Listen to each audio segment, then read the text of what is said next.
All right, so welcome everyone to Champagne Day, October 26th, Friday, 2012. Really excited to have you joining us here. We are in beautiful Napa, unfortunately not in Champagne, but I think we have enough champagne here to be champagne by proxy. So I wanted to, first of all, welcome you all, and second of all, give you a little bit of the history of how Champagne Day even started before I introduce my co-hosts here on the panel.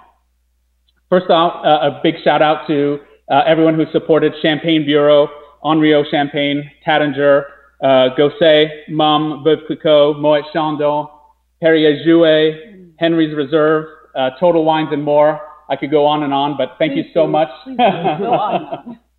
Thanks so much for all your support for this day. And this day really came about to kind of promote what champagne is. I think there's often a misconception to the general public that everything that sparkles is champagne. While champagne is sparkling wine, not all sparkling wine is champagne. So a day to enjoy, celebrate whatever's going on in your life. Highlight that champagne isn't just for a special celebration, but can be had any part of the year. We're going to do some pretty crazy champagne and food pairings here that'll highlight that champagne really is an everyday drink as well. We have a great show on deck for you. We have Catherine Follis here with us, a master sommelier, one of only, and correct me if I'm wrong, one of only 18 female master sommeliers in the world. So we feel very honored to have you here on the show. Thank you. Thank you so much. As you can hear, we have a fantastic studio audience too, which will, I'm sure, grow over the next couple of hours as well. But I wanted to tell you a little bit about Catherine while I have your attention. Like I said, Catherine, also known as Grape Goddess or Planet Grape on Twitter. So make sure you tweet your questions to Catherine and use also the hashtag Champagne Day for any of your tweets. Our lovely Twitter moderator and TEDx Napa Valley founder, Andrew Healy, is with us too. Thanks for joining us, Andrew. Thanks for having me, Chris. And so Catherine, one of only 18 women master sommeliers in the world, popular and entertaining speaker and host for corporate and private events. What I'm really excited about is what she's going to do at the end of the show, and that is lob the neck off a bottle of champagne. And I know this has been something that we've heard a lot about on Twitter, and there's a lot of videos out there, and it is an art form, and Catherine's going to show us exactly how artistic. She has wonderful music picked out, beautiful gown, and a great big bottle of champagne to show us. She's also the author of the 6-week wine expert, where can they find that? At planetgrape.com. Great. Actually, right on the front page of my website. Fantastic. So at the end of that, you'll be maybe a step closer to master sommelier, although I know it's quite a grueling feat. So what I'm excited about is Catherine is going to talk to us a little bit about champagne houses and what is trending now, quite a big discussion on Twitter as well around dining room tables, restaurants, is grower champagne. So farmer fizz, as I like to call it. Mm-hmm. So really looking forward to this segment as well. So why don't you take it away? We have some great champagnes here. Fantastic. And we'll start off. I think we selected two that hopefully will highlight what we have. Great. One for me, one for you. There we go. I like that. Andrew, you're on your own. I have to stay sober while I'm doing this. So, well, good afternoon, everyone. Thanks for joining us. It's a pleasure and an honor to be here. And boy, this was a real tough call to come out and talk about and taste champagne and spend the day tasting champagne. Boy, should I do that, or should I stay in my office and work on a spreadsheet? Not quite sure. So thank you so much for inviting me. It's great to be here. And, you know, there's a real kind of awakening now in champagne. There's a renaissance that's going on. It's kind of like we're watching this transition that's happening, because traditionally champagne has been the game of the big houses or the grand marque. And when you hear that word marque, think of marquee, like a movie theater, the big marquee. And so champagne has been traditionally the game of the big players like Moet Chandon or Perrier Jouet or Mumm or Henriot or some of these big names that you might be seeing throughout your lifetime. And you kind of get familiar with a brand and maybe you stick with it. And that the brand is a brand and it gives consistency year to year. So basically from the first time that you have a bottle, and by the way, I love that sound, thank you. From the first time you have a bottle of champagne, maybe at your college graduation, and then maybe again at a wedding, and then an anniversary, and then a big promotion, and maybe all the way to retirement, you're going to have an idea of what is in that bottle, and it's going to taste the same, and that's consistency. And so that is the goal of the ground mark or the big houses, is consistency, and so that you, if you fall in love with a champagne early on in your life, that you tend to rely on it, and that's your go-to brand. Kind of like if you pick a particular type of vodka, you stick with that. And so what we're seeing now, and also the big houses being such big producers, would go out into the farms, the fields, the vineyards, and they would have these contracts with all of these farmers and growers, and they would say, look, every year for the next 20 years, I want all your fruit. It's really good.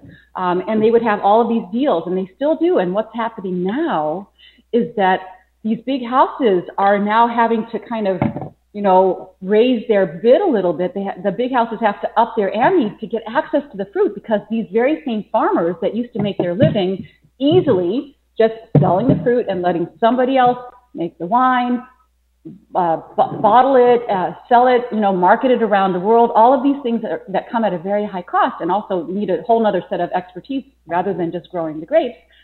They're now stepping out and making their own wine, and this is an amazing thing. So we're seeing all of these kind of farmers that, with names that you've never heard of, coming out with their own brand, their own label, their own bottle. And so what's happening is that, we have 3,000 growers or farmers in Champagne, 3,000 growers. Out of these, we have 186 now that are making their own wine that is now available in the United States. About 15 years ago, there were maybe 30 of these RM champagnes. The category is called RM, or Récoltant Manipulant, fancy French word for grower champagne. I grow the grapes, I make the wine. It's all kind of one-stop mom and pop idea. I hate to use the word mom and pop with some of these beautiful, stunning champagnes, but it's the idea, and artisanal, handcrafted. And so what we're seeing is, in the last 10, 15 years, is that with the help of folks like Terry Feast, who's an amazing and passionate, can you say champagnista? I think so. Champagnista, I love it. I just coined a new one today. So you have the passion of someone like Terry Feast, who's been out there pounding the pavement and just telling the stories of these small families and making them available and getting the sommeliers on his side, who then go out to the guests on the floor at night and recommend these small grower champagnes, and the small wine shops doing the same thing. And so little by little, he's been kind of building the awareness with the retailers and the restaurateurs, the sommeliers and the wine merchants, and they've been literally turning that over and building the audience with the people that would normally buy a bigger, well-known brand. And so what's happening now is that suddenly other folks are saying, gee, if my neighbor made it in the business, maybe I can make it in the business. So little by little, they're turning to people like Terry, or to, for example, K&L Wine Merchants, who has a big direct import line, who goes to these same farmers and says, I want to exclusively bring all of your wine in, and then I will sell it in the United States. And so they sell it at their store, but they also sell it to restaurateurs, to sommeliers, who can then serve it to you, recommend it to you on the restaurant floor. And so, we've gone from 30 growers to 186 plus grower champagne brands now available in the United States. That's an increase of 5-fold. Still, all told, that's only 3% of the total champagne market. So 3% of a huge market, that's really, really nothing. But the good news is, don't be afraid of these. They're individual. You have to kind of step out on a limb. You have to trust the retailer or the restaurateur, the sommelier, go with their recommendation, and you're going to find that you're going to discover some really cool new friends. And it's kind of like, if you go to Starbucks, you know what your latte is going to be like. If you go to a little mom and pop coffee shop that just opened on the corner that everyone's talking about, you really don't know, but you might find that you like it better than that kind of more reliable brand. So the difference is with the grower champagnes, with the farmer fizz, as you were calling them, which is kind of a fun name and easy to say. It's easier than the fancy French name of RM. But RM, by the way, is cool. There's a new restaurant in Chicago called RM, and all it does is showcase these grower champagnes. So you really kind of have to be open for an adventure and try these great small houses and see if you like a certain brand or you just want something different, you want to step out and try something new. It's really quite fun. But keep in mind that if you're maybe buying champagne for a special occasion for someone that hardly ever drinks champagne, that they might prefer the Perrier Jouet, the Mumm, the Moet, the name that they are more accustomed to, because not everybody wants to step out on a limb like that. Does that make sense? Absolutely. They want to kind of have the safety net, the Sure. Starbucks, the McDonald's, kind of, not that any of those champagnes are anything like a Starbucks or a Big Mac. But. Yeah, I can think of some great labels. So if we look at a champagne bottle, how would I know if I pick up a champagne bottle that it's a farmer fizz? Obviously, I recognize Tattinger, for instance, when I see the name on the bottle. Very great family-owned brand. But how would I know if I'm in a wine shop, or if I just were to pick up the bottle and not recognize the name? Do I look for that RM? So exactly. So the letters RM standing for the grower maker, is all you need to look for. It's kind of small. It's on the bottom of the label. But, you know, a big clue is that you won't recognize the name. You'll say, what is this? Okay. And so that's your first clue. Okay. An unknown name, something you've never heard of, and Right. maybe hard to pronounce. Okay. Not like Moet, you know, or Mumm, you know, or Veuve Clicquot. You know, these kind of roll off our tongues right now. So, but RM is the clue, that it's grower, that it's farmer fizz. Great, great. Now, I know there's a couple of other things that are on the label. So there's RM, and can you maybe talk about the other abbreviations that one might find on the bottle as well? Like, I know there's like cooperative and négociant and yeah. So so I believe is it RN for the Grand, all of the Grand marks, for example, like a Moet. For example, they have to act as a négociant because they have to go out and buy and barter for all of these various sources of fruit. So let's see here if we can show it to you right now. I know it's usually pretty hard to find, right? It's tiny, but it's there.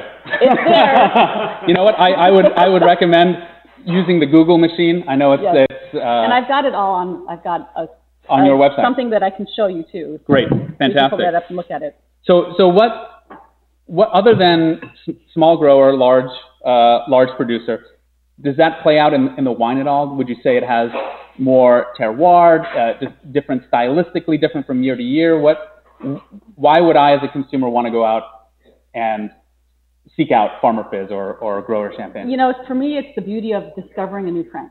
So yes, there are, you know, all champagne by its nature, it's very cold there, and the grapes are really not that ripe, and so by their very nature of where the grapes are growing up, so to speak, all champagne has terroir. It's got that special chalky minerality, and that's only in this one area in the world and nowhere else. Right. And so all champagne will have that, but how it expresses itself is up to how the wine is kind of manipulated in the cellar. And so often the big houses have a winemaking team that's been there for years and years and years, and the chef de cave is doing the blending, and they're going for consistency, and they know just which notes they want to showcase in the wine. And so, and how much of the beautiful yeasty autolytic character. And so they're going for this kind of idea in their head of what they want.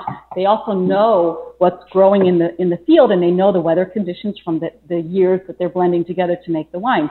And so they are kind of they're working within this structure and this framework. Right. Whereas these new smaller producers they're obviously very familiar with their fruit, but perhaps less familiar with what the outcome is going to be as they just start out as new ventures. And so it's almost like they're also discovering what the end result is going to be. And so yes, there is absolutely this kind of variation, but over the years, over maybe 5 years, the last 5 years, for example, I've seen kind of a character start to develop and establish itself from these small producers, and it's kind of like, oh yes, the Giminet is like that, the Fleury is like that, the Pierre Paillard I just tasted, it's brand new, just available this past week in the United States. And that's really exciting because I tasted those wines and I was absolutely blown away by the stunning depth, the character, the autolytic character, the old vine scent that was in the wines. And, you know, it was nice that all of that could show itself in the wine, that it wasn't kind of buried into somebody else's, you know, tête de cuvée, luxury cuvée. It wasn't kind of sold to the folks that make Cristal and blend it in. It was kind of showcased on its own.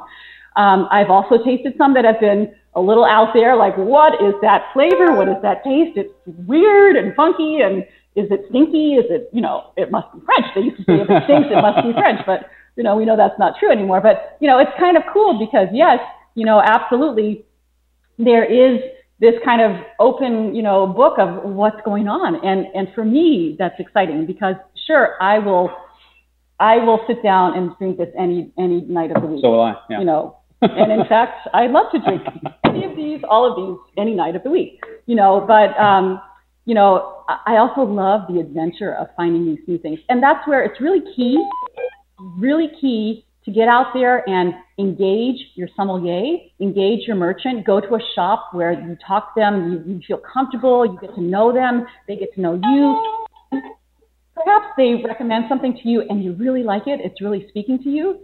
Then you go back and say, you know, John or Jane, I really love that. What else do you have that's kind of similar? And the same in a restaurant. You go to the same restaurant over and over again. You get to know the sommelier. And you say, you know what, last time, not so much. Didn't really work. Let's go in another direction here and and maybe give me another recommendation. And just have fun. When they're open by the glass, try them. When the stores have champagne tastings, try them. Because you'll find that, yeah, it's great to have all these choices, and they're going to be everywhere, all over the world. If you go to a resort in the middle of, you know, Thailand, you're going to have Moet. You're not going to have the Farmer Fizz. Right. But where you do have it, try it because it's so fun and so different. Great. And well, so cool. We have one here. Everyone get a little bit, studio audience, and we'd love any questions. Don't be shy. If you have any questions for Catherine. So we selected this out of the cooler of joy. We have one Farmer Fizz, and then we have one of my favorites, Henriot Brut Souverain as well, that we're trying side by side. Mm-hmm. And I guess we selected this to see if there was maybe a little bit of difference between the two. There might not be, or there. Well, cheers. Cheers, everyone. Yeah, raise a glass. Cheers. And I like to do this, my grape goddess. I'll do it too. So, cheers. Beautiful. What do you think? You definitely said kind of minerality and kind of chalky. I definitely get the chalky off the Henriot. Really nice. With a little bit tiny bit of autolytic. I know that these kind of non-vintage tend to have less autolytic character, that yeasty, bready aroma. So autolytic, that's a word that we use for when we're talking about champagne to describe that, what you just said, like sourdough bread, brioche, croissant, you know, grilled or kind of toasted bread, nuts, almonds, all of that. It's a character that comes with extended lees aging or extended aging in the cellar is probably the nicest way to talk about it. But that comes typically more often with vintage champagnes and the luxury cuvée, for example, the Dom Perignon style of champagnes. At the non-vintage or entry-level champagne, they still have to have a year and a half of lees contact. So there should be a definite toastiness or kind of that autolytic character. And that should definitely be in all of these champagnes. Whether you taste it so much can depend on if it's maybe more fruity that year or more Pinot Noir in the blend, maybe more of that berry touch to it. You know, the grower champagne that we're tasting, the George Vassell, is it's called it's from an area called Boozy. Boozy, yeah. You drink enough, you become boozy. Which, you know, pretty much describes what happens when you're drinking a lot of champagne. It's a boozy. The village is called Boozy, and it's ranked as a Grand Cru, meaning it's ranked as one of the better vineyards in Champagne. And so we're coming from, you know, a champagne that's blended from across the whole area to a champagne that's from a single village.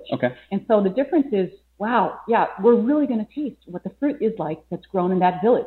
Even vineyard, sometimes a single vineyard. And so absolutely there's going to be variation there. It depends on what the grapes are, what the blend is and all of that. But absolutely, we get a clearer sense of terroir through the grower champagnes because they're from a very small area, whereas it's typical and it's the common way of making champagne as a blended product from grapes grown across the area, because certain grapes do better in certain areas. And so the idea has been, let's go out into the vineyards and assemble the parcels and get the best fruit and then blend it together to make our style, our wine. Great.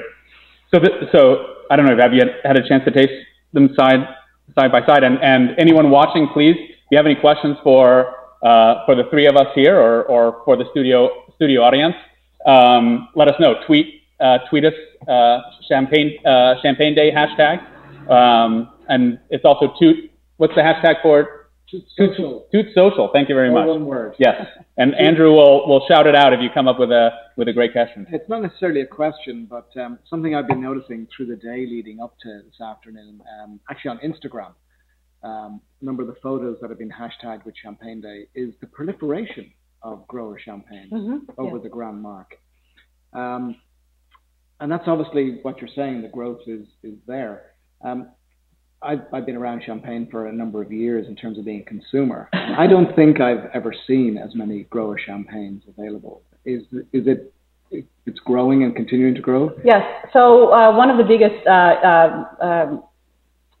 leaders of the movement, I guess you could say, is Terry Feast, and he's been bringing these in little by little. And when he started with these, there were maybe 30 that he could find, and now we're up to 186. And so that doesn't seem like a lot, but for champagne, that's huge. Yeah. That's huge. And, I was just at the K&L champagne tasting tent on Sunday because I had to meet one of the producers and do a little business. I had to work on a Sunday. and it was interesting because there were several brand new producers who just came out for the first time, and there they were showing their wine and making it available. And it was great, but it was also a little disheartening because the Perrier-Jouet table had lines, the Moet table had lines, the Laurent Perrier table had lines, the Veuve table had lines. The well-known, previously established grower champagne producers had lines, and then you had this couple in the middle of a waiting line, only lines going around the block, limos outside, and you have this couple standing there with their wine, and nobody has ever heard of them. So I went up to them and I said, well, I'm going to try your wine. And then people started to come over, and little by little, they became the buzz of the whole tasting because people were just assuming, well, there's nobody at the booth, how good can they be? And then you get there and you're like, this is awesome. This is amazing juice. And it's so cool because now you're also, as the consumer, you're on the inside circle. You got the news before anyone else on your block or in your champagne club. You're like, I discovered something new. And so that's kind of cool too. It's cool for the sommeliers too, because you're like, I'm the first one in my circle to have the champagne. I discovered it. And what sort of production with some of these small? Nothing. We're talking hundreds of cases. Couple of hundred cases, maybe 1,000 cases, maybe. Production levels are very small. I'm not an importer. I can't tell you exactly what the numbers are, but they're small. So that's the other challenge is that you make a splash, you come over and you do a tasting. You have you get some placements on a restaurant wine list and on the retail shelf. And in the restaurant, they turn over more slowly. Yeah. But in retail, they're gone. They go in, they sell, they're gone. And so people forget about you until the next release. So that's the hardest thing for these little guys is to kind of maintain their presence, and maintain their kind of relationship with you, the new friends they just made. And would somebody like the middleman as such, so who's bringing them in, he's the visionary, and it's his reputation that these growers are benefiting from. Yes. So they need a champion. They need somebody here pounding the pavement who knows the market to say, hey, I can do it. Or, you know what, I don't think this is going to work. Okay. But everything that is coming through from these grower champagnes is astounding quality. Just beautiful quality. Quirky. Some of them are quirky. But do you want to kind of go and would you be happy having spaghetti and meatballs every night for dinner for the rest of your life? No. My daughter would. My son would, but, but I think we like to try new things and get out there, and it's really kind of fun. And, one thing I didn't mention earlier is that a lot of these growers, just because that's what they've been doing, have been growing, have been farming either organically or even further, biodynamically. And so biodynamic farming is just a really kind of pure, natural, clean way of farming. It's the way their grandparents farmed. So the big houses, all the technology, and let's do everything we need, and and they have these contracts with the growers. And now what we're seeing, you know what? I'll buy your fruit if it's clean farmed. And we're seeing it all over the world. So we want clean farmed fruit. We don't want anything toxic. So biodynamically farmed fruit, can you taste it in the bottle? If someone were to give me 2 champagnes and say, Catherine, can you tell me which one is biodynamically farmed? I wouldn't have a clue. I'd like to say that because it sounds impressive, but I wouldn't have a clue. It's just that the fruit is so clean and expressive, and it's great for the land, it's great for the workers. It's really the way to go. And the big houses have a hard time doing a lot with this because, again, they're buying from so many different sources, and it's really challenging to say for a Grand Marque house, we are now all organic because the logistics are virtually impossible to pull that off. I think we see that here in the Napa Valley too, right? Same idea. And it's happening. It's happening. Look at Italy. I mean, that's the a country with more biodynamic and organically farmed fruits, vegetables, everything, not just grapes for wine. But it's a worldwide movement. It's an awareness level, but that's one more thing that we can say the grower champagne people have. A lot of them have is this kind of our vineyard is biodynamic, and that's a feather in their cap. That's great. Well, it sounds like Instagram. Yeah, it's a fire with Farmer Fizz, so I think that's fantastic. Which is I think it's interesting, and maybe I'm reading too much into it, but you've got people using the new media of Instagram who are obviously connecting with grower producers who've got real stories to tell, and lovely that they're using new media to push some of that out there.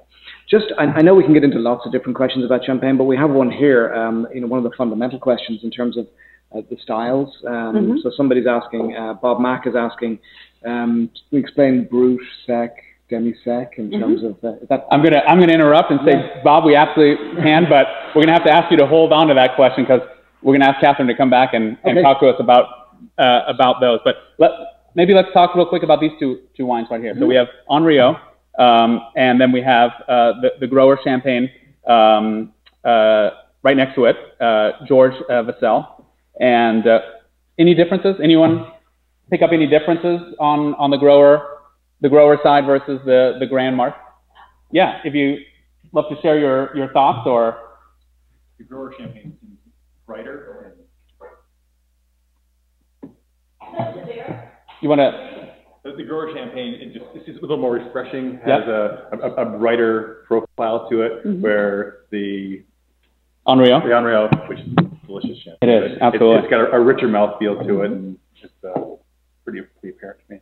I think you're right. I think I noticed that a little bit too. It's almost like it has the Henriot has a little more dosage or the sweetening agent, the topping off agent, if you will, than the grower version. The grower seems a little more laser focused and a little more of that citrus. Yes, more zippy, more electric, kind of more like you were saying, more of that focus, sharp focus. Yeah. And to me, I would use the grower champagne perhaps as an aperitif or with the first course, maybe some caviar or something like that.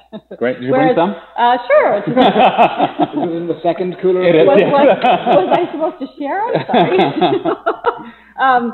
But the Henriot being bolder, being a little bit richer, then you could move into easily with the first course, for example. Right. And it's interesting, and I know we're going to talk about food pairing a little later, but you can select champagnes for their weight and style and go through the whole meal. Yeah. Even rosé champagne with lamb is delicious. It's so, and everyone thinks rosé is the lightest. Yeah. But they're both unique and different, and they're both beautiful quality. One thing too you want to assess is the fizz. How long? Fizz is not the word that they want you to use. The mousse. How long the bead is forming, and how long those tiny bubbles are lasting, and how fine they are, and how integrated they are on your palate, or when the wine is in your mouth, the champagne. So you want to not notice the bubbles, and that's kind of like, wait a second, that's what I'm paying for, and that's why the waiter is making this big show is the bubbles, right? And but the good champagnes, the better champagnes are made in such a way that you don't feel the mousse. It's very delicate, it's very fine, it's very very French. It's very elegant, very subtle, very much in the background. You know, it's the opposite of like an Aussie Shiraz, which is, hey, you know, let's go out and, you know, have a Barbie. I mean, so would you? I know we're going to push the boundaries here in a little bit. Can I just say, yeah. I know a lot of Australian winemakers that would just roll over and die if champagne wasn't available because they love champagne. That's great. That's great. It's to liven their palate a little bit after those heavy wines. You know, vibrant wines. Sure. So I know we're going to push the boundaries a little bit later on food and wine pairing, and love to talk about that. But we have a special guest with us all the way from beautiful Miami, and you probably wouldn't associate Miami with champagne, but our French wine expert, Antoine Colette from Co-Brand, who knows a lot about Taittinger. Taittinger is one of the brands that Co-Brand represents here in the U.S. And, you know, we talked about grower champagnes, we talked about grand marques, and I know there's also large corporations that own champagne houses, and then there are, I think, dwindling, if you will, family-owned champagne houses, and probably one of the most famous is Taittinger. And I wanted to welcome Antoine to the show. Welcome, Antoine. Hi guys, welcome. It's a true pleasure to be online and be able to talk about Champagne today. You know, coming from the region of Reims, where I was born and raised, there's no better place to be born in a bubble, as I say. You know.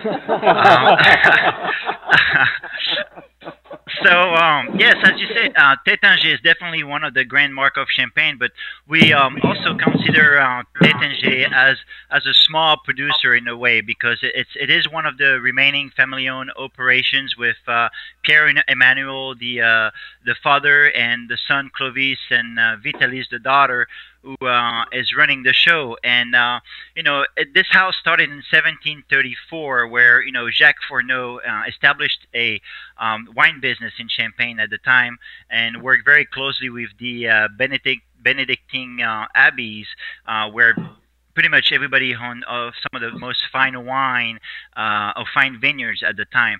But it's been really a long journey for Taittinger, because you know, there was some back and forth of did they sell it, did they own it, and it's true that at one point, and I believe the date was 2005, where, you know, a big firm of an hotel group had bought the house, and that was the Starwood Company. But unfortunately, you know, some of the question was from the grower and some of the distributor, the winemaker, and, you know, some of the co-op was like, are they really going up to the standard of making quality champagne? So, you know, what we did is we had Pierre Emmanuel finally in May 31st, 2006, with the Northeast region of bank called Crédit Agricole, in collaboration, bought back the Champagne house under their name and spent about 660 million euros. So, you know, that was kind of a chunk of money. But let's not talk about just money. Let's talk about quality and what's in the bottle. You know, they own about 752 acres, or 288 hectares of vineyards, and mostly located in the fine villages of Champagne. They're also very famous for using about a bigger percentage of Chardonnay grape in their wine. Most of the Champagne growers own about 27% of Chardonnay. We own about 37% of vineyards with Chardonnay grapes. So I hope you enjoy the Champagne you're going to be drinking in a few minutes, because the one you're pouring on my right side, or on the left side of you guys, would be the Prestige Rosé. It was really one of my personal favorite. The Rosé is truly a wine that's got a lot of elegancy, very refreshing, a lot of fruit driven, like wild strawberry and raspberry notes. But what we do is we take about 15% of steel Pinot Noir from Bouzy and Ambonnet from the Montagne de Reims that we use at the final blending for coloring. So we don't do any skin contact. We really want to have a consistent color year after year. And this is what you have right in front of you. And I'm going to cheer with you guys, if you don't mind, and tasting the wine in the same time. Lunch. If you guys have any questions, please don't hesitate to reach out. I know we don't. Yeah, so I know You're talking about the rosé, and I think Chardonnay is one of the foundations for ToutSuite. Is that correct? Yeah, absolutely, definitely. Tétanger for us is definitely the structure of the wine, and we also try to age our wine maybe 2 to 3 times longer than the other grain mark of Champagne. We feel that our wine it gets a better notes of like biscuity and doughy notes that we were talking earlier. You know, it's got that really refreshing palate from the Pinot that we get from the Montagne d'Orange.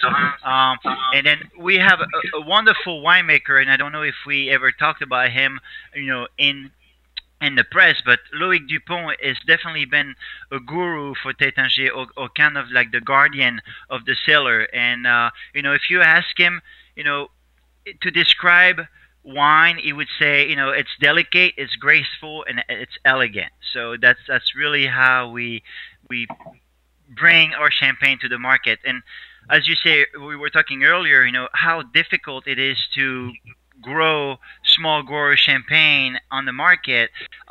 It's true that you have to have people on the market and go out there and explain them why would that be better than the others. I think champagne in general, they're all very good. It's just a matter of style. It's a matter of you know, what people know when they travel, what they're drinking. And for us, Tétanger is not just a champagne, but I think it's a legacy, you know. That's great. That's great. What do you think of this rosé, Catherine? I've been a fan for a long time. You know, one of the things that made me so happy was to learn that the house was back in the hands of the family.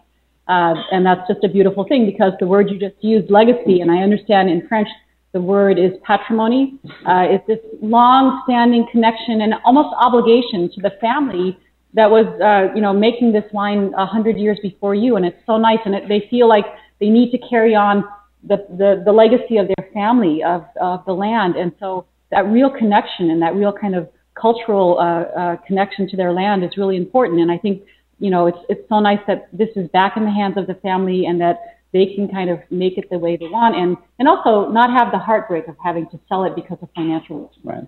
So that's a lovely story. And the wines are pretty good too. we try, believe me, we try to get consistent, like I say, year after year. Yeah. But, you know, it's true that a lot of the grain mark are buying grapes with long-term contract, and that's phenomenal in terms of the volume that they're doing, because we know champagne is on high demand, and unfortunately, you know, we see pricing going back up, and that's also a question that consumer has, is why, you know, it's going back up year after year, where for the past 2 years we've kind of been consistent.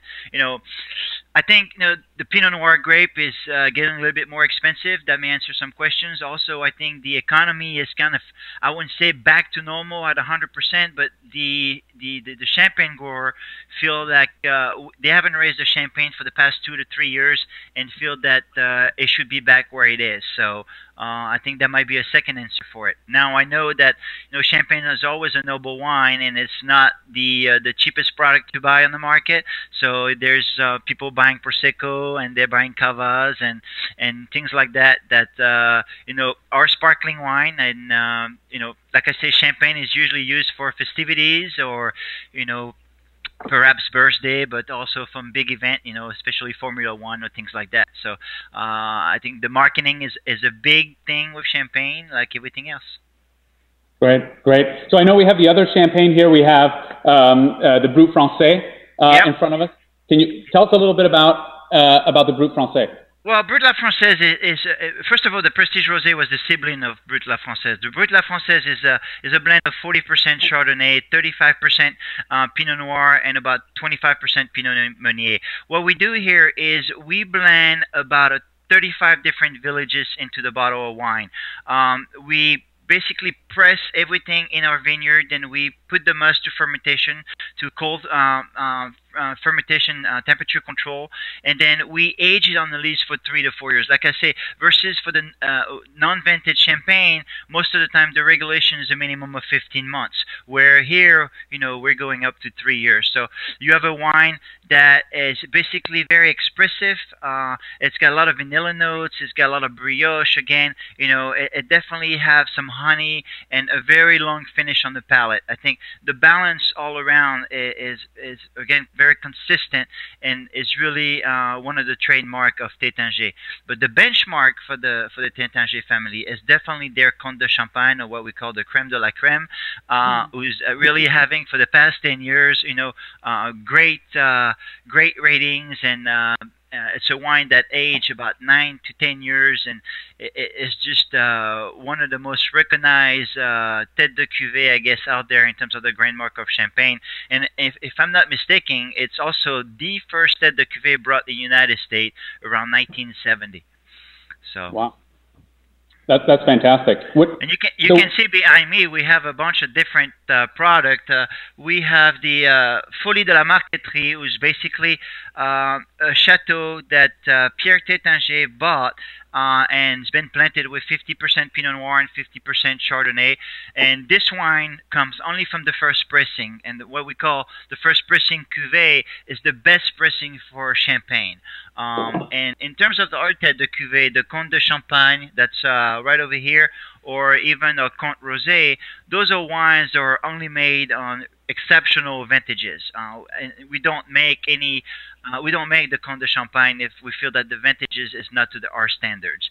And our next vintages for Comte will be 2002, Blanc de Blanc, and our Comte de Champagne Rosé right now is 2004. So look for the Comte Blanc de Blanc because it's going to be very limited. There's a small allocation for the United States, and people will be raving about it, and I think the rating will be out the roof. So make sure you're Great. on the shelf. So we've tasted these two champagnes, and hopefully everyone in the audience has tasted these two champagnes as well. Marked difference. I would have expected the rosé to be the weightier, the more hefty of the two, but my palate impression is almost that the regular Brut La Française has a little more heft to it, a little more roundness. I think that's going with the house style of Tétanger. I think, as Antoine was saying, Chardonnay gives that real richness and boldness to the Brut, and a little bit of Pinot Noir. A lot of Pinot Noir can bring structure. A little bit of Pinot Noir just brings that nice lift of strawberry and cherry and kind of a bright floral tone and maybe rose petal, something like that. It's actually beautifully delicate. Some rosés are delicate, some rosés are strong and bold. It really depends on the blend and the house style and all of that. It's very, very elegant, beautiful wine. Really I think just reinforces that. Try a lot of different rosés, right? If you must. Exactly. Do the homework. And in fact, someone at the champagne tasting on Sunday said, that's all I do is I come to these and I just try all the rosés. Great. Great. So Antoine, tell us as a man. Did we lose Antoine? Guess you hear me? We can hear you. So yeah. I wanted to ask you a question that I'll pose to some of our other guests as well. But two questions really. The first one is, what is your most memorable champagne experience? And the second one would be, maybe you can answer right after that, is if champagne were an actor, which actor would your champagne be? Wow. That's well, my most memorable champagne, I would say that that's when my kids were born, and then that was a big celebration. But I think if I had to put champagne with an actor, I would put this with Edith Piaf because she's been a legendary. Nice choice. Classic. Well, Antoine, I really appreciate your time, and these wines are truly beautiful. And I have a special place in my heart for Tétanger as well. It's one of the few houses when I think of, I really think of the familial aspect of it, and not a mega corporation. And the wines are really crisp and clean. I really enjoy them. What do you guys think out here of these the champagnes? Rosé was fantastic. I love it. Can we get a hands up for rosés?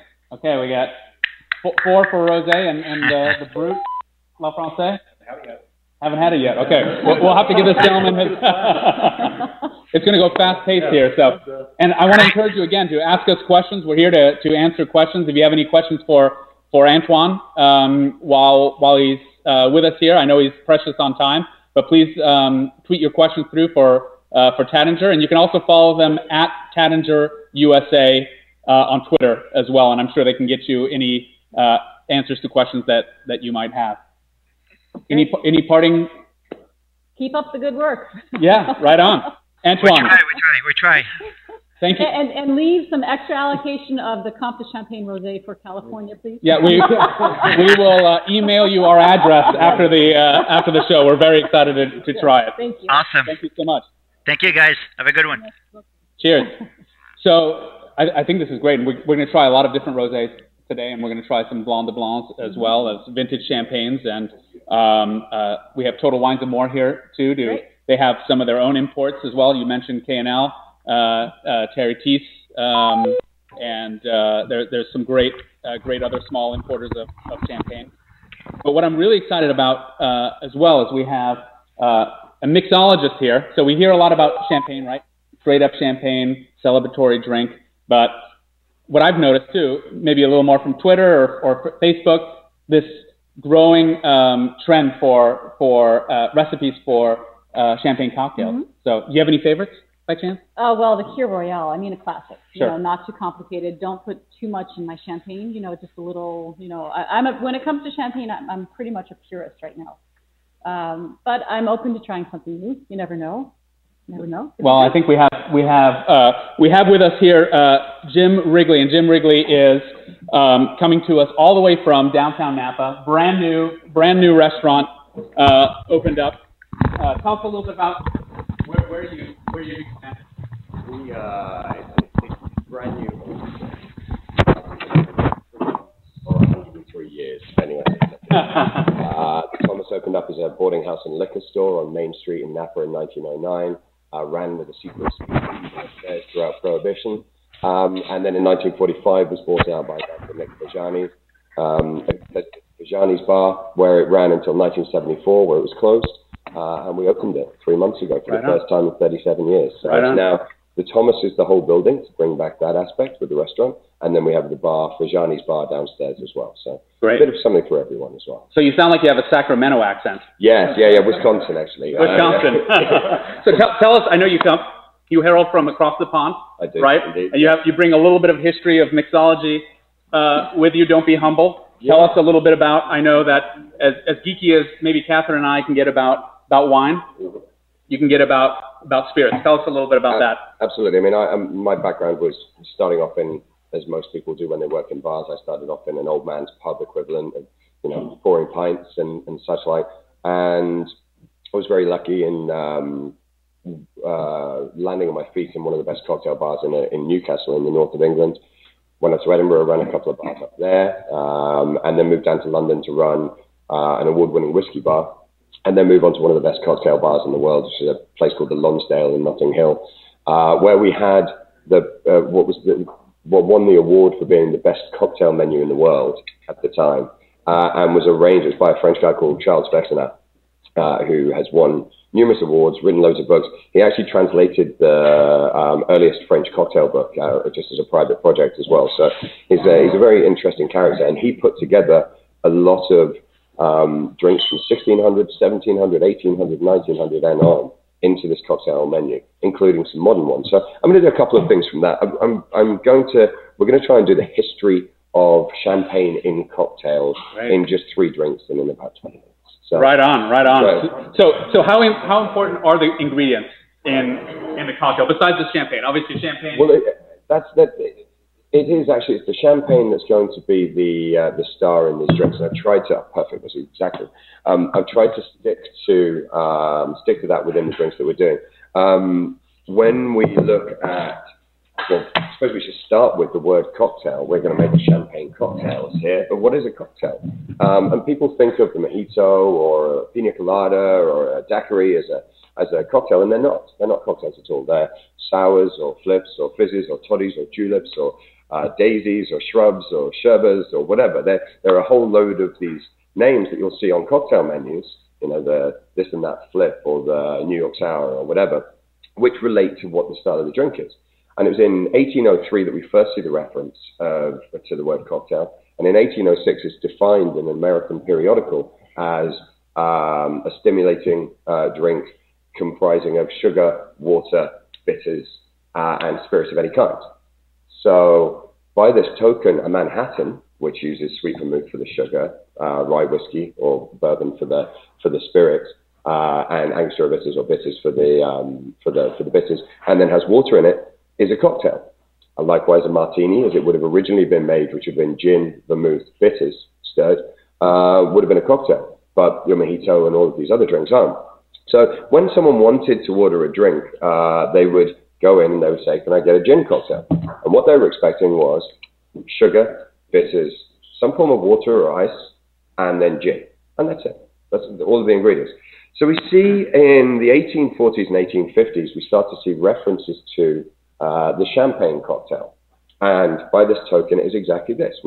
All we've done is as I'll do right now, in fact, we're going to take some sugar cubes. These are the Laperucci sugar cubes. I'm just going to pop those. What is a Laperucci sugar cube? Laperucci just means the parrot. It's a brand of sugar cube, but they do it from good sucrose, and they're these rustic shapes, which gives us two things. One is it looks prettier than just the perfect cubes. But the other thing that it gives us is a jagged surface area for when the champagne hits it. This the cocktail is exactly that. It's a marriage of our sugar of whatever format, our water of whatever format, and our bitters of whatever format. And rather than take away from the champagnes, bearing in mind as well that champagnes from 1800 to 1900s would have primarily been slightly more mass-produced, easier to produce. The grape yields were very high at that point, and people drank very quickly made young wines, and they mixed with them in Paris and in London and places like that. But also they'd have been slightly sweeter. So adding this bitters cuts through the sweetness of the wines, but also cuts through the sugar of the sugar cube. So all I'm doing here is I'm taking those sugar cubes. There's one here. And this is an incredibly easy drink to make at home. What are you pouring on it? This is Angostura bitters. Okay. So many different types of bitters out there. The primary ones that you'll know will be Angostura bitters, maybe Peychaud bitters, which are the New Orleans bitters, created by Antoine Peychaud in the late 18th century. And this is from a German doctor called Joseph B. Siegert, who was a doctor in Bolivar's army, the Revolutionary Army. And in Angostura in Venezuela, he came up with this cure-all where he took alcohol, infused it with different herbs, gentian, bark, etc., and created a very dense alcoholic liquid that you could pour over a cut or a wound or just drink, and it would be a cure-all for all different things. And so as alcohol was good for you, as we all know it is. Absolutely. Alcohol was good for you then, so they would put this into their drinks. So bitters became part of the format of drinking a cocktail or a mixed drink, where you would add this in, so you'd have your base of gin or rum or tequila or brandy, cognac, whatever, and you'd have some bitters and some sugar. These would be cure-alls. And if you look at vermouths, absinthe, all gins, chartreuse, benedictine, all of these different liqueurs, they're all essentially created by people who are looking for healthy things. They're looking for juniper to ward off the Black Plague, or angelica for the same reason, from the town of Niort.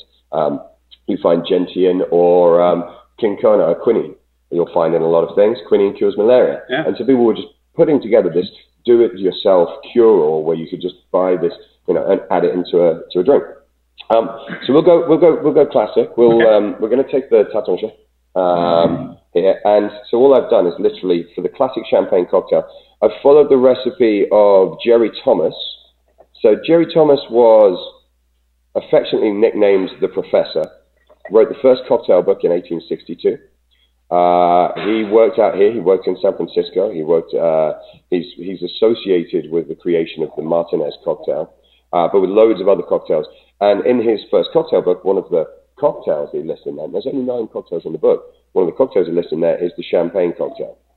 The one thing I should say is that he does say that you should shake this drink. Don't ever shake it.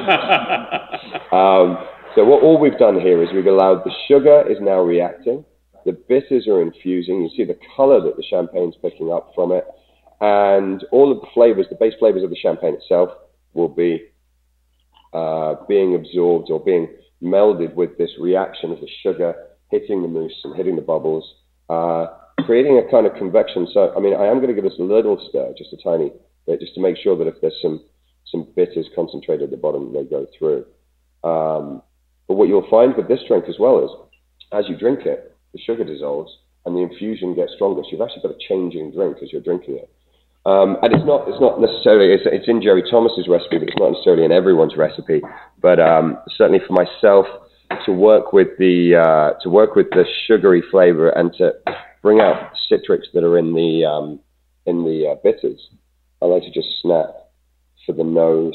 70% of your sense of taste is smell. So what we're doing is bringing out citrus flavors, and also the citrus oils on the top of this are going to cut through some of the sweetness from the sugar. So we'll just drop that on the top there. And you can see the other thing is, if you're making this at home and you find that it fizzes up massively, have just a little cut of lemon peel, and you can snap that over the top, and you'll see those bubbles just disappear because the acid the oil just cuts through the bubbles.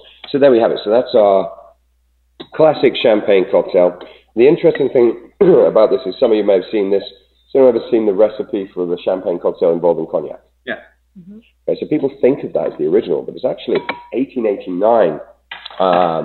A guy called John Thunes, I believe it was, went into a cocktail competition, and all he did to win the cocktail competition in New York was he threw cognac in the classic in the champagne cocktail. And the word classic getting added on here is very much like the old-fashioned. It's just an add-on. The champagne cocktail is a champagne cocktail. If you knew what a cocktail was, realistically, if you're going to make a champagne cocktail, you'd probably make something like this. And it's the same with the whiskey cocktail. When people started drinking it in the mid-1800s, let's pass these around. Yeah. So, you have to vote on which one you like best. Another one. Yeah. They started making the whiskey cocktail, and this was whiskey, sugar, water, and bitters stirred, maybe with an orange or lemon twist on top. And after about 10, 15 years, people have started crushing up fruits and muddling cherries and doing different things to it. So people would walk into a bar and they'd say, can I get a whiskey cocktail, but can I get it the old-fashioned way? And what they meant was just stirred spirit, water, bitters, and sugar. So very much the same way I'd like a classic champagne cocktail. None of your fancy newfangled business that people were doing in the 1890s with these the crazy cocktail books that were coming out. Oh. Do you see a trend with champagne cocktails? Do you see people coming in and saying, give me a champagne cocktail? Or This is my grandmother's drink. I still get people of all ages, all walks of life come in and just say, can we get a champagne cocktail? Mm-hmm. And a lot of the time they'll call it a champagne classic, or can I get a classic champagne cocktail? But essentially what they're looking for is this. Sometimes they'll expect a nice big strand of lemon in there. I don't like to leave the lemon peel in. It's a personal preference because I find when you get towards the end of the drink, it really infuses into the drink. And so it kind of overpowers it a little bit towards the end. Very refreshing. And certainly we're working with the flavors in the champagne here. That's the other thing, is when you're making a champagne cocktail, and I will come on to a slightly more modern take on a champagne cocktail in a minute, but when you're working with it, simple ingredients working with the base ingredients. So another great champagne cocktail drinker of the last century was Ernest Hemingway. Hemingway wrote this great book, Death in the Afternoon, in 1932, which was a non-fiction book about bullfighting. He'd fallen in love in the 1920s with bullfighting, with everything that was around it, the psychology of the bull and the man versus beast and the dance and all of these different things. So he wrote this book about it. And he also named his creation a cocktail that he'd made after the same as the book. He called it the Death in the Afternoon. Like all of his drinks, he liked them strong. He's renowned for this. Is also called the Hemingway cocktail. He's renowned for having the Hemingway daiquiri, which is also known as Papa's Double, Papa Doble, because he had a double size in it. He was a big living, big drinking, big eating man who loved life. And one of the things that he recommended with this cocktail was that if you drank 3 to 5 of them, you'd feel great. Okay? So when I tell you that it's based on absinthe, you'll see. So absinthe, the Green Fairy, much maligned, certainly from sort of the 1920s onwards, was a common thing throughout the world. It was taken as rudimentary that you'd perform the louche, you would have your absinthe with water, you might use an absinthe fountain and drip water through sugar into the absinthe to create this milky drink that you would drink. And it was the drink of, poets and artists and bon vivants and alcoholics and the Moulin Rouge and all of these people. And they got a very, very bad reputation, considering that this is Pernod absinthe. So this is 68%, 136 proof. It's from the recipe, or it's close to the recipe from Henri Louis Pernod, which he bought off a Swiss apothecary, but which is pretty much the earliest form of recipe. So this will contain Artemisia absinthe, or wormwood, okay, which is the big, has it got real wormwood in it? Yes, it does.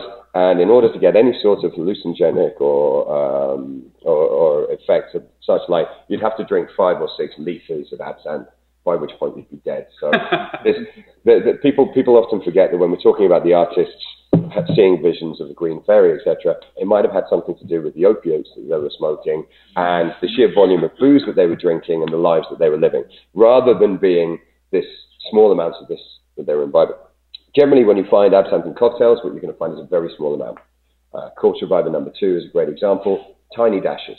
We think of it as bartenders more like a spice, as a chef would use saffron or some sort of heavy flavored ingredient we use a very small amount of to change the depth of a dish. And Hemingway, being Hemingway, didn't do that. So we are going to use a very small amount. One of the things about most absinthes is that you'll find that they have, as well as Artemisia, as well as wormwood, they'll have a whole bunch of other botanicals. So there'll be citrus fruit, citrus peels in there. There'll be, we've mentioned gentian. You'll find melissa, which is a type of mint. You'll find a whole bunch of other ingredients that add to the depth and the complexity of the absinthe and make it interesting. And with the depth in the afternoon cocktail, that's exactly what the champagne does. Champagne is fantastically complex, as I'm sure you've been discussing when you've been tasting. From one house to another, production variables, the grape variables themselves, it's fantastically complex. So what you're doing is adding a very small amount of very strong, very complex flavor. And I'm using here, literally, it's one teaspoon. So this is 5 milliliters of absinthe. I'm using these glasses. These are Nick-Mora glasses. You'd have found the champagne flute is a very recent thing. We've done a lot of science. I'm sure you all know, Reed did a lot of research with champagne experts and finding the perfect glass for champagne, and there are different ones for different champagnes. I've gone for halfway here between the kind of Marie Antoinette coupe and what would have been the martini glass of its time. So if you'd had a cocktail at that time, it would have been served in this. So I'm going to use, for this one, we're going to use the Unreal. Okay, so 1920s to 1950s are the main times for this drink. And again, much like you were saying about your Kir Royale that you like, this is a fantastically simple drink. All we've done is we've added absinthe to champagne. When there are many champagne cocktails where you add a little bit of something to a lot of other flavors, but then the champagne is just an afterthought, a touch, maybe something's going to dry it out, maybe something's going to lengthen it. And what I thought I'd do here is a little bit of the history of how we thought about champagne and cocktails over the years. So these are Death in the Afternoons, or the Hemingway cocktail, as I say, it's also known. So we've tucked that in, just give that a quick stir. Okay, together, and then yet again, I'm just going to lighten the sugars that are in the absinthe, but also bring a lighter oily note to the top of this. So this is your lemon peel on top. And again, fantastically easy to make anywhere, because all you need is a bottle of absinthe, a lemon, and a bottle of champagne. And Hemingway would drink these on his boats as he travelled around, probably before he flew his plane as well. So, and Death in the Afternoon. Exactly. Yeah. Well, this.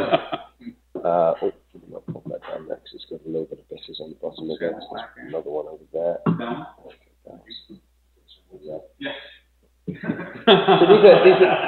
these are very interesting drinks. These are maybe a little bit of an acquired taste for the modern palate. If you walked into a cocktail bar and you wanted to order a cocktail, I mean, we have both of these cocktails on our cocktail list, but they're on our aperitifs page. We have a separate section of aperitifs which go before at the beginning of the wine list and before with the meal. So you can have non-alcoholic range of cocktails, and these are two of our cocktails that are served there. We also have the Kir on there, but not the Kir Royale, which we're doing with Grant Hemingway name again, Blue Plate Chenin Blanc, which is a great local wine. So those kind of marriage of very simple, very easy palate starters. So You can pick up the flavors from the absinthe. You can definitely get the anise. Right? You get a little bit of bitter on the back that wouldn't have been there with the champagne. The texture is changed because there are sugars in there, so the champagne doesn't have the same mousse to it. But overall, it's a great complex cocktail, and if you're Hemingway, I think drinking 3 or 5 of these is probably not advisable. What's great is that each individual component stays authentic. Yeah. In this cocktail, I think that's amazing. A cocktail should be greater than the sum of its parts, but it should be respecting its parts, and especially when we're based here in Napa, we have access to some of the greatest produce in the world. And not just wines, but also all beers and things like that, but also just local produce, local herbs, spices, fruits, all of the different the seafood that's available from the coast up and down. We can access some really good ingredients here, and it seems like it's a great place to be able to put together ingredients that are quality and then appreciated. Fantastic. What do you guys think? Very interesting. Yeah. Acquired taste, or what does it mean? The little black liquid. You got the little black licorice of the absinthe down there. A little bit of acquired taste. The classic looks really nice. Yeah. I was expecting the classic to be much sweeter than it was with that amount of sugar, and that it balances out with bitter. Yeah. And it really and it shows the champagne, and that's what I'm watching sugar and bitters getting put into a beautiful champagne, and it always scares me a little bit, but it still came through. So. It's certainly something where I used to work in and used to run this whiskey bar, and we had 700 whiskeys, and ranging up to ridiculous prices and very rare things. And of course, a lot of the purists, would have whiskey master, the guys who made the whiskey or the guys who wrote the books would come down. And I had a cocktail program that included quite a lot of whiskey cocktails. And these guys would watch you putting stuff into their whiskey. But at the end of the day, the drink at the end of it would work with the flavors that are in the whiskey. So I think that's that kind of respect for your ingredients. Because if you're not going to respect the ingredient, or if you're going to overpower them, just work with the cheapest whatever you've got, because it doesn't matter. Right. If you're just going to fill a big pitcher with ice and throw a load of ingredients in there and make a punch, and you want to throw sparkling in there as people used to, then don't go and pick out a fine bottle. Grab whatever is cheap and easy, because what you're looking for is a little bit of dryness and some effervescence. Do you have a go-to champagne you use? I have a go-to champagne I drink. What is it? I'm a Krug boy. I was very fortunate to be taken out by the guys at LVMH, and went round and was spoon-fed some of the Claude Manel. And my favorite quote is Paul Levy. Krug is the champagne that God gives his angels when they're especially good. But absolutely. Cheers. But in terms of mixing, I actually just prefer to be aware of the fact that, very much like substituting a whiskey in a base of a cocktail or using a different brandy, what you're going to end up is a different drink. Completely, a different drink based on the ingredients. Not to say better or worse. So as long as you respect the fact that if you're going to work with a champagne with a longer, drier finish, you need to up your sugar levels a bit. Yeah. If you're going to work with a champagne that's sweeter, you need to lower increase your bitters and lower the sugar that you're putting in there, and work with the ingredients that are there. Same as a chef will change if they get a different piece of meat or something changes because it's seasonal, etc. They'll slightly adapt the recipe to it. So we should probably drag ourselves kicking and screaming into the 21st century, where we're barbarously going to doctor the champagne, which is the ToutSuite Rosé. This cocktail it's a great drink. It's from a guy called Dick Bradsell. Now, it's talking about Jerry Thomas. Obviously, in modern days, you've got a lot more communications. There's lots more publications, so there are a lot more people who are famous in these fields. But Dick is responsible for the Bramble, the Polish Martini, the Russian Spring Punch, which is the cocktail that this is based on, and had basically revitalized the whole cocktail scene. In the late 1980s and early 1990s, he ran Atlantic Bar, Dick's Bar at the Atlantic in London. He set up the Player, worked with the guys at Milk and Honey, worked with a lot of the top guys in the world. And when you look at his recipes, he follows basic formulas that we learned from the 1800s to the 1950s, and then died out during the kind of mass production, sugar, color-driven, vodka push in 1970s and 1980s, where people lost the ability to kind of appreciate a drink that had a copious amount of booze in it and that was made delicately and lovingly with a load of booze. So this is a variation on one of his drinks, which was the Russian Spring Punch, which essentially was, the ways of thinking it was a vodka sour. It was 2 ounces of vodka, 1 ounce of fresh lemon juice, and 1 ounce of sugar syrup, which he then shook, put into a tall glass over ice, and topped with a Kir Royale. So topped it with champagne and killed the bubbles on the champagne with a little splash of cassis. So it's a great drink. It's very much a spring drink, and also I'm not a massive fan of having a vodka in a drink that has so much else going on in it. So I've taken a slightly more complex base. We're going to work with this is Santa Teresa 1796. It's a Venezuelan rum. The family's been producing obviously since 1796. It's still family owned, 5th generation. They actually signed the abolition of slavery for Venezuela at the Hacienda with Simon Bolivar, so it's steeped in history. And this has won best rum in the world at one or another spirits competitions every year for the last 10 years. It was released as the 200-year anniversary special in 1996. And it's a blend of rums up to 35 years, light, medium, and heavy rums, that is then finished in a cognac barrel Solera. So it's sweet. It has sweet notes on the palate from the bourbon casks. It has lots of complexity from the heavy rums, and the heavy aged cognac barrel gives it a lot of dryness. So it's slightly more complex based than the vodka that might have been used. So the recipe for this one calls for 1.5 ounces of the base of the rum.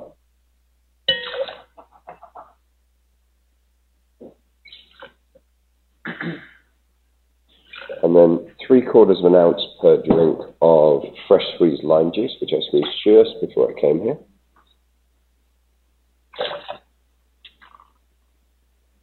And then we're going to forego our simple syrup. We're actually going to do 2 things with this creme de pêche. This is from Merlet. Merlet are actually a cognac producer.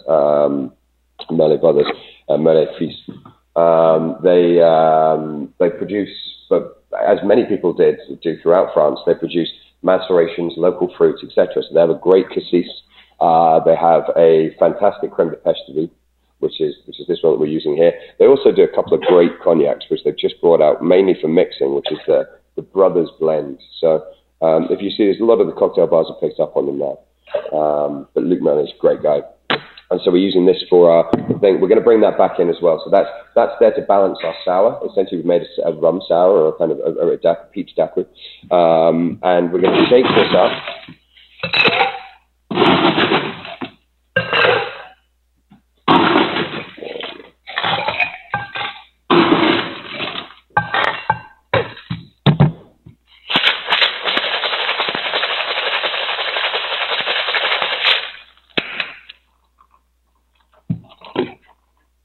I like the style. I do like that style. It's like pretty cool, isn't it?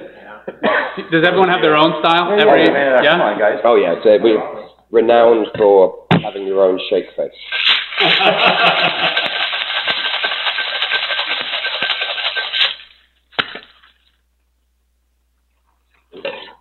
Yep, so Cocktail. as with everything when you're making it, as every chef, you taste your drink. Taste your drink, taste your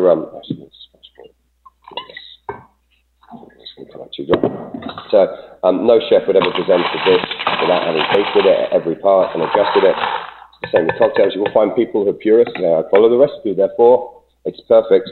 It's not true. Unfortunately, your limes will have different levels of citrus to them. The temperature of the day will affect the palate. So is mixology like being a chef in the fact that you adjust the recipe always to your personal? Well, I have a question that I ask everyone, and the guys laugh at me quite a lot because anyone who orders a sour or an old-fashioned or a Manhattan generally gets asked how many sugars they take in their coffee, or if they even drink coffee.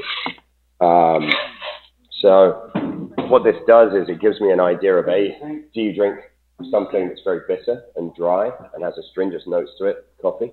If you do you temper that and balance it with sugar?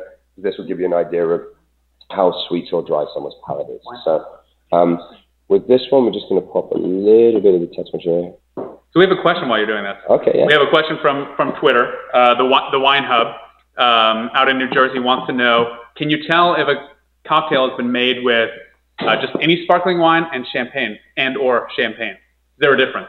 Yeah, absolutely. I mean, well, if you think about sort of the big famous sparkling wine drinks, when you talk about the Kir Royale, you're talking about something with fruit liqueur from Dijon, and then made with champagne.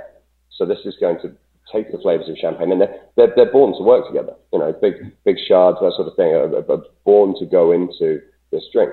So if you use a Prosecco, you're going to end up with something that's very sweet and loses a lot. Even if you use a very fine Prosecco, one of the drier, sort of Franciacorta style, you're going to end up with a sweeter version of a drink that was, you know, when we cook with Italian lamb, we go with the Italian ingredients from around there. You stick to terroir wherever possible.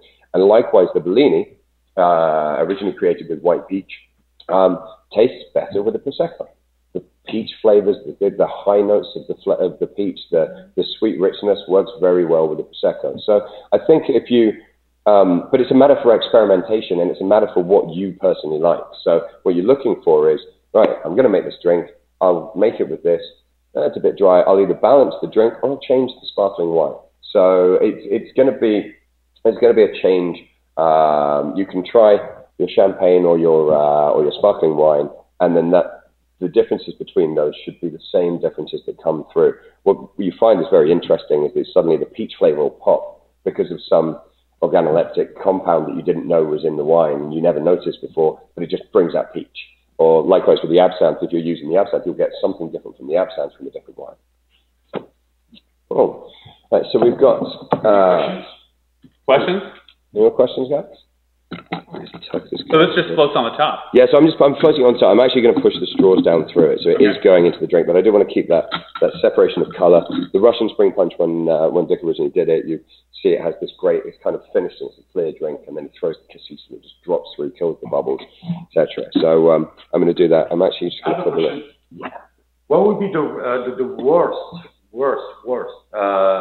pairing with champagne, in your opinion? Funnily enough, actually not a million miles away from our aniseed in our absinthe. I think if you start working with big, heavy flavors with lots of sugar, as in ouzos, sambucas, things like that, you'll find, I tried it before, I tried to do a cocktail called a Death in Vegas years ago, just really wanted it to work with Goldschlager and Black Sambuca. And I was thinking the tiniest amount, so there'd be flecks of gold in there, Las Vegas, and it'd be black. Brilliant. And yeah, no, terrible. I tried everything I could, different variations and different things. Those flavors just really do not go well together. And you know, of course, someone out there will have a fantastic Sambuca and champagne drink, I'm sure, but it'll be the only one. So I'd say that's kind of, but that's from personal experience.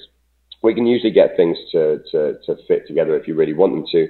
Question is, do you really want to have to force something, or are you just going to have it go the way it should? So just for a garnish on this, I'm just going to drop a little grape in there. This is Dick used this a red currant strand draping off the side of the drink, so we're keeping with the kind of berry notes, but also working with the fact that essentially this is a champagne day, so it's a winey day, it's a grape day, and then again, just to cut through any of the sweetness of that creme de pêche that I put over the top there, I'm just going to drop a...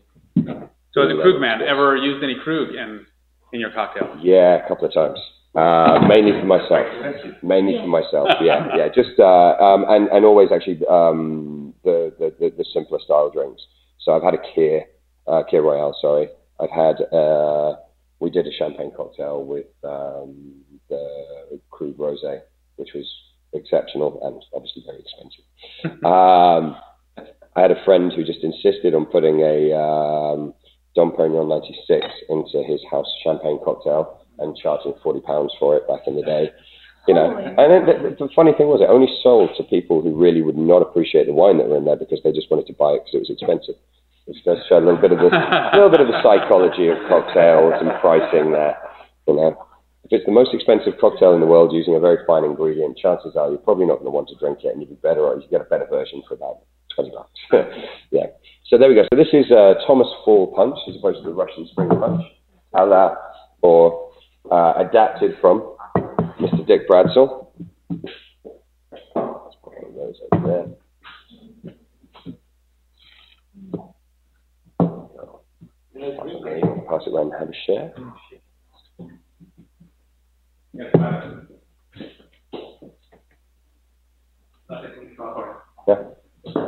Wow. It's delicate.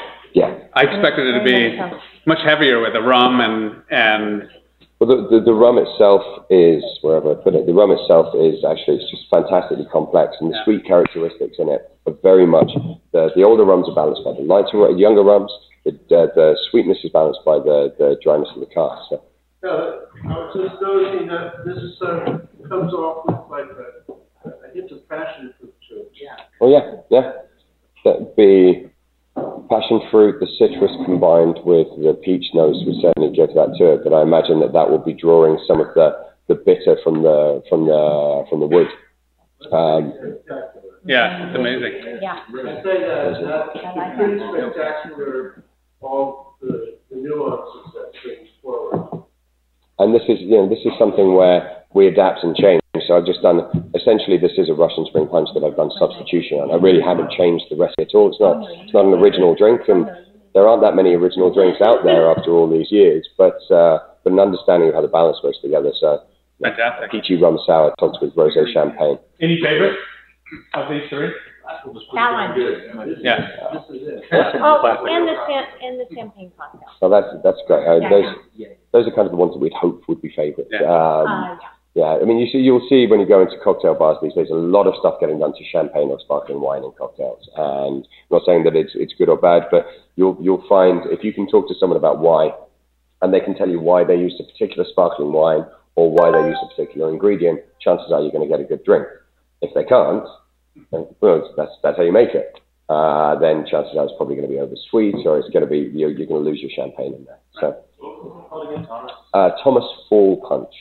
So it's the pitch, the switching over instead of the Russian Spring Punch, the Thomas Fall Punch, and as will eventually happen here in Napa, we'll start to see our leaves attending. They're already going right on the bottom. So yeah, right on. So awesome. These seem really simple to make. Obviously, I think people's misconception is that there's a lot involved, right? You say cocktail and there's like 16 different ingredients in it. Yeah. So that's pretty cool.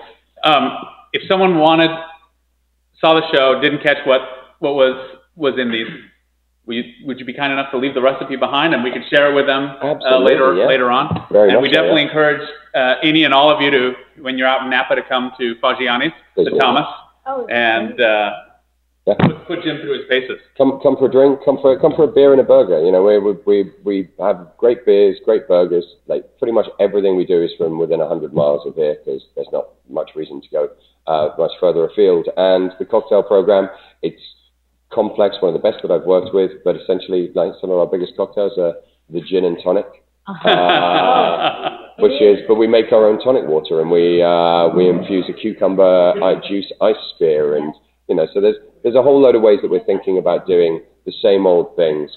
We have one that I almost brought down today, but it's based on Prosecco, which is the bottled spritz cocktail. And that is an Aperol spritz, but we bottle it, cap it, spray it with rose water, and serve it at the table. So there's a lot of kind of thought has gone into it, a lot of experience in the team from Naren Young and Lyndon Pride at the top to myself and Andrew Salazar and Steve Midler and a couple of other people who are working with the team.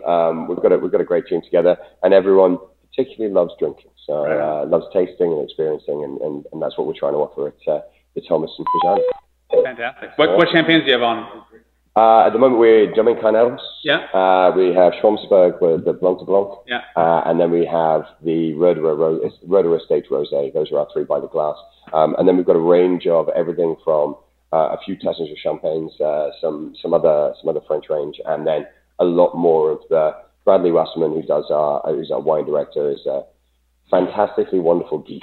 Yeah. And it's changing constantly. I mean, literally, it's once a week we probably have something come on, something go off. So it's not a static thing where we put together a wine list. I'd like to, it makes it fun for us to make. Okay, so the parting question for you, since we're asking this of all of our guests, if your favorite champagne, Krug, were an actress, who would the actress be, or actor be? Actress.